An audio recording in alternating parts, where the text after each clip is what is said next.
Assalamualaikum warahmatullahi wabarakatuh. Oke bro, ketemu lagi dengan SK Channel bro. Ini kita lagi hadir di tempatnya Bos Oji. Ya, Bos Oji ini lagi mencoba ternak lele teman-teman ya.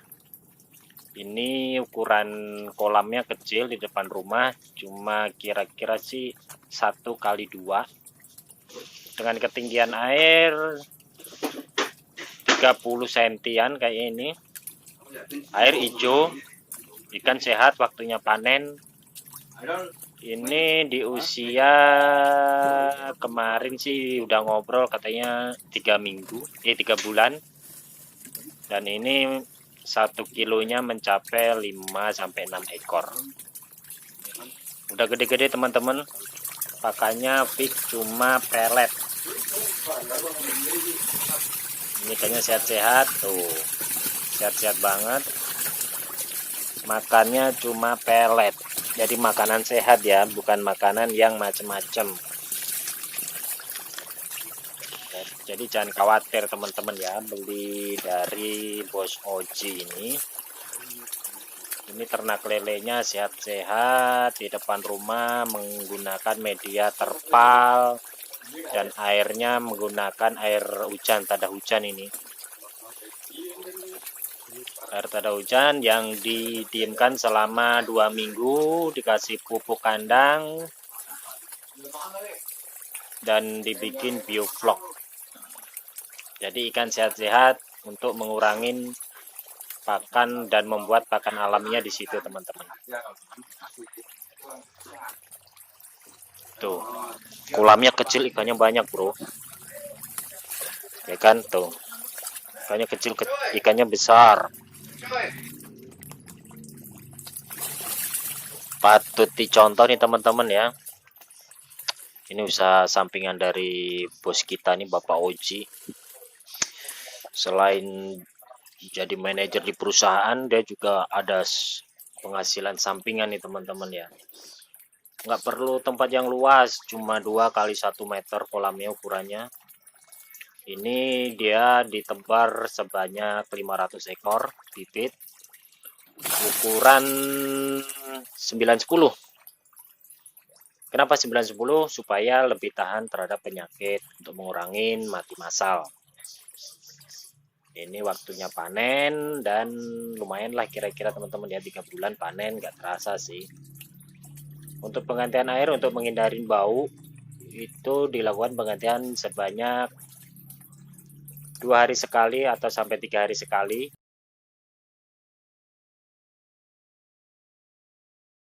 Dalam pertemuan kali ini kita akan membahas mengenai bagaimana cara tebar bibit ikan yang bagus, apalagi di musim hujan kayak begini.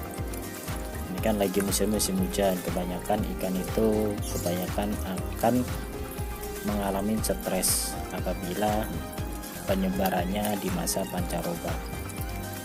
Oke teman-teman, sebelum berlanjut jangan lupa untuk like and subscribe channel ini supaya Anda menjadi atau mengikuti video-video kami mengenai ternak lele di video-video berikutnya.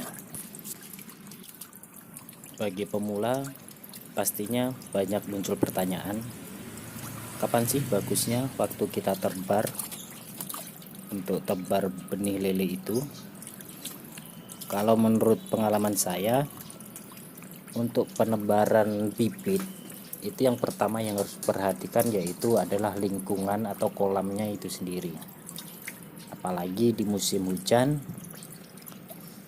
karena musim hujan sebaiknya itu dilakukan atau kolamnya itu ditutup ya, jangan kena air hujan langsung.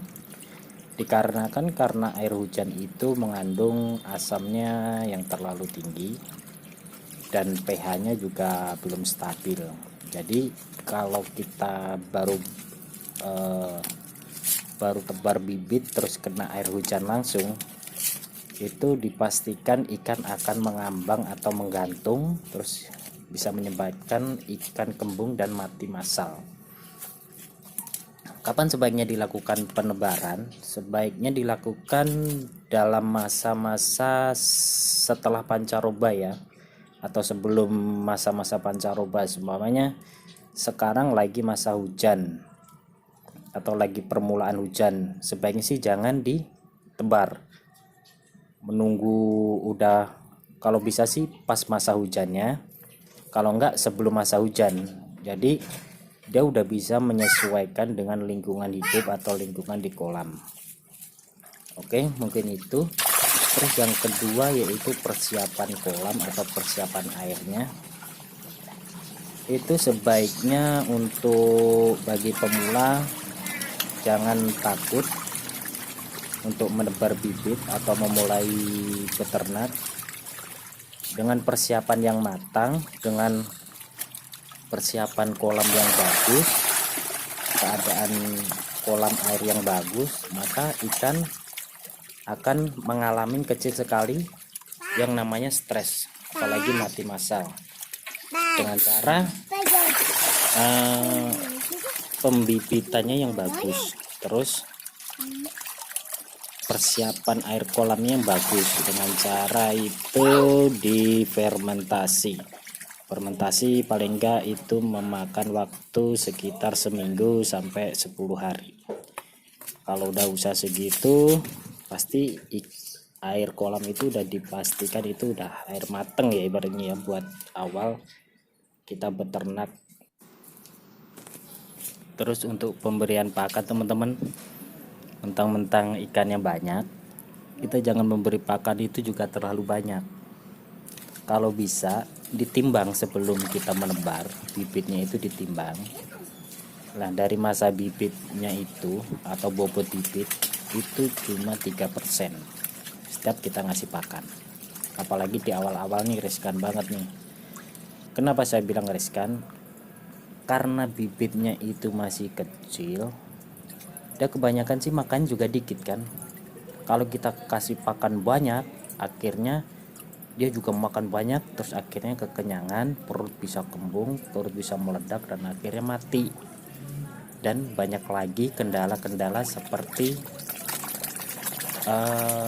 pelet yang gak kemakan, itu akan menjadi atau menyebabkan bau pada kolam ikan.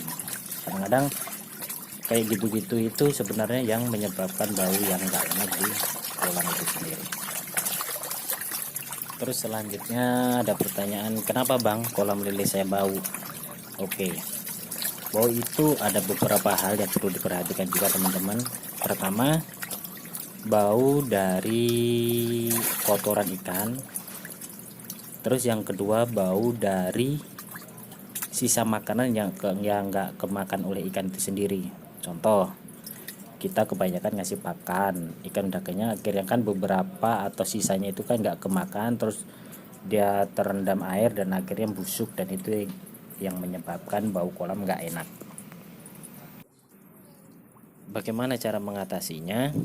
Yaitu dengan cara lakukan pengurasan minimal 3 hari sekali, dengan cara dibuang airnya melalui pembuangan itu sebanyak 30%, terus diganti dengan air baru.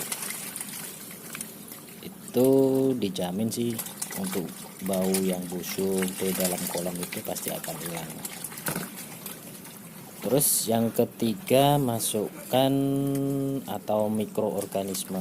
Jadi itu untuk mengurai kotoran-kotoran atau sisa-sisa makanan yang nggak kemakan ikan, dengan cara menambahkan E4. Kalau saya sih pakai E4 ya. E4 itu kan bakteri pengurai dan dia bagus juga buat dimakan ikan. Dia kayak plankton alami.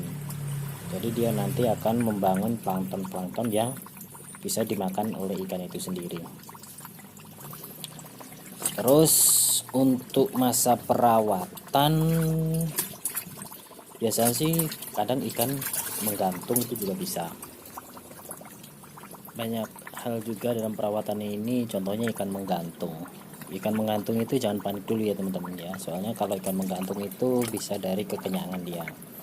Terus yang kedua bisa karena airnya terlalu beracun, yaitu tadi untuk cara mengatasi ikan menggantung dengan cara dibuang air yang tadi yang 30% itu, terus diganti air baru. Terus kalau mau lagi tambahkan jus inian, apa namanya itu, jus daun pepaya, bisa 3 lembar 4 lembar di jus campur air, terus disebarkan di seluruh kolam. Terus setelah ditebar itunya, apa namanya, jusnya itu, jus pepaya itu dan pepaya itu, sebaiknya kalau masih dalam keadaan menggantung jangan dikasih pakan teman-teman ya, diamkan atau puasakan selama 1 hari. 1 hari didiamkan, kalau enggak dikasih kunyit, campur kunyit, itu juga bagus juga itu. Kalau saya sih yang pernah saya alamin kayak gitu, kasih kunyit, akhirnya kasih kunyit, kalau enggak dikasih jus daun pepaya campur dengan pace. Pace tahu kan, bentis, kalau di Jawa bentis, itu di jus terus ditebarkan. Itu bagus juga buat ikan itu ya. Terus kalau ikan masih nggak mau makan, saya kasih lagi yaitu campur dengan temulawak di jus terus dicampur dipakan. Itu ntar alhasil ikan akan menjadi nafsu makannya tinggi tuh. Jadi dia jarang menyisakan makanan-makanan di kolam ya. Jadi itu juga bisa mengatasi bau kolam, terus maksudnya nggak ada sisa gitu loh teman-teman ya. Jadi nggak ada yang busuk di dalam kolam karena habis dimakan.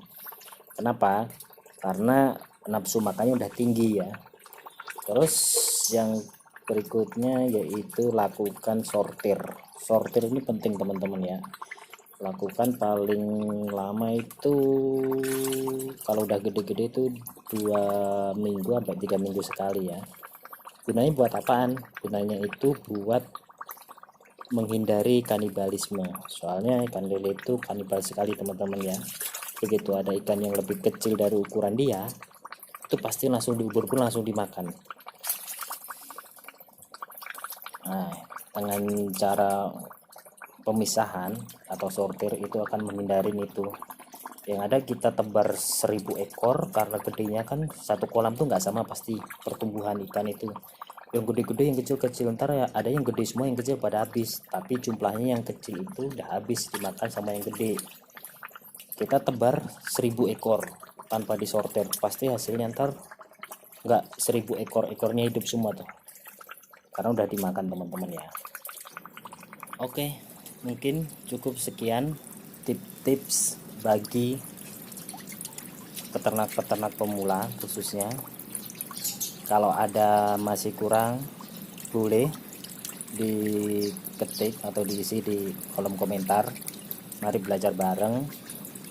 Ini sifatnya juga masih sama-sama belajar, sayangnya mohon dikoreksi kalau masih ada kekurangan ya. Kalau ada kelebihnya atau di luar dari kemampuan saya mohon maaf, atau kurang jelas enggaknya, tapi garis besarnya sih seperti apa yang udah saya kasih di depan tadi. Jangan lupa untuk like and subscribe. Terima kasih mengikuti channel kami. Salam ternak lele Indonesia, maju terus peternakan, mari maju bersama dengan membangun kebersamaan dan kerjasama yang bagus. Salam SK Channel, terima kasih. Wassalamualaikum warahmatullahi wabarakatuh.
udah selesai. Sekarang nih kita mau tes nih. Kebetulan setelah dari pemasangan ini udah saya diemkan tanpa saya panasin selama seminggu lebih ini. Ini akan saya coba. Saya panasin ya. Ska channel ya. Jangan lupa untuk like dan subscribernya.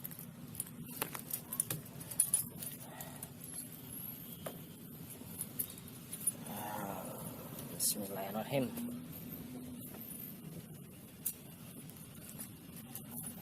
Oke, kita tes. Nyala.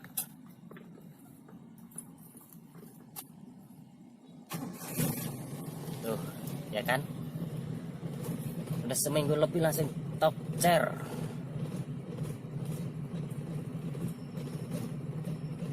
Tanpa harus cekek. Inilah teman enaknya pakai TCI, apalagi untuk usaha-usaha mobil kita yang udah retro gini ya.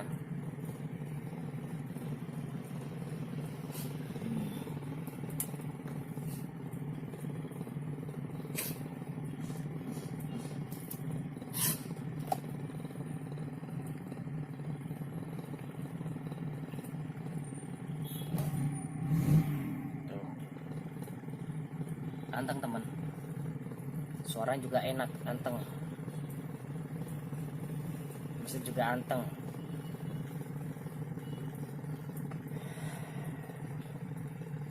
Oke.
Kita bisa ambil sampelnya.